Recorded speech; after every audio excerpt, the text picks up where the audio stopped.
Breaking news in the last half an hour, the Prime Minister Anthony Albanese has thrown his support behind a candidate announced for the by-election to be held in the Southeastern Melbourne seat of Dunkley. Jodie Belyea is set to be endorsed by the Labor Party, although nominations still close tomorrow, I'm told. So I want to bring in our Sky News colleague, the former Labor Minister, Graham Richardson, for his analysis. Richo, great to have your time this morning. You've been listening in to the Prime Minister. Essentially, is this a bit of a captain's pick that he's put Jodie Belyea up as the candidate? Yeah, it is a captain's pick, but I don't see anything wrong with that. I think he's a pretty good captain, and I think she's a pretty good pick. This seat, Richo, it's an interesting one because from a state sense, it's swung Liberal and Labor. There's been a lot of controversy at the state level down in Frankston, and it's now swung Labor in the past 5 years or so. But given the cost of living crisis at the moment and other issues at play, is it one that the government shouldn't take for granted? Oh no, you can't take it for granted.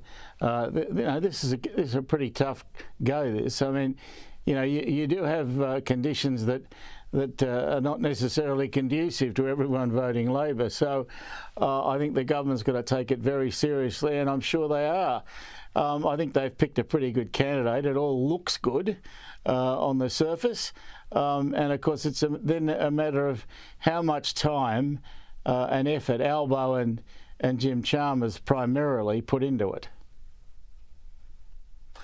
And we've seen the Prime Minister down in the electorate this morning, sort of out on the hustings, trying to really get the jump on this. It's my understanding the Liberals will choose a candidate at a pre-selection on Saturday, and there's a few contenders for that.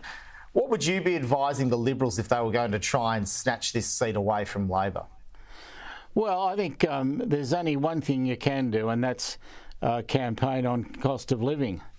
There's no great issue in Australia at the moment, and so when you've got no great issue, you go back to the issue that's always there, and that's cost of living.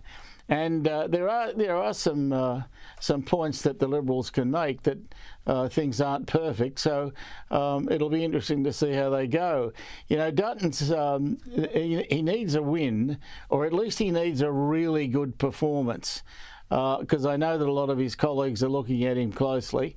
So he's got to get a good result for the Liberals in this by-election.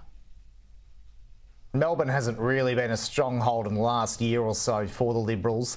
They were supposed to, or at least they thought they were going to win Aston last year in March, and this is a seat probably only about 30 kilometres north of Dunkley. So does Peter Dutton have a lot to learn out of losing Aston with this upcoming by-election? Oh yeah, I think there are lessons that he would have learned from that, but it's really I think of incredible importance to Dutton, because if there's a poor performance here, then there's every chance someone's going to have a crack at him.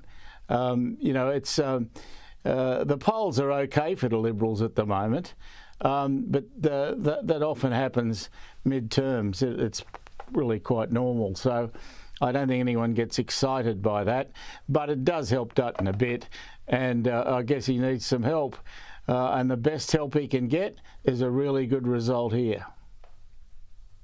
And just on, you were mentioning the cost of living before, there's been talk around a potential government intervention in supplier relations with supermarkets. How do you rate the government's response so far to this issue?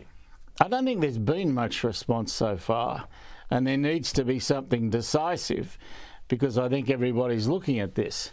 So I think the government needs to do something big that tries to bring the supermarkets back into line. I mean, there's only really a couple of groups, and they've managed to just extend their profits, and they keep going. Now, there's got to come a point where Australia's given a fair go, and not just the supermarkets. And I think that the government's well aware of that.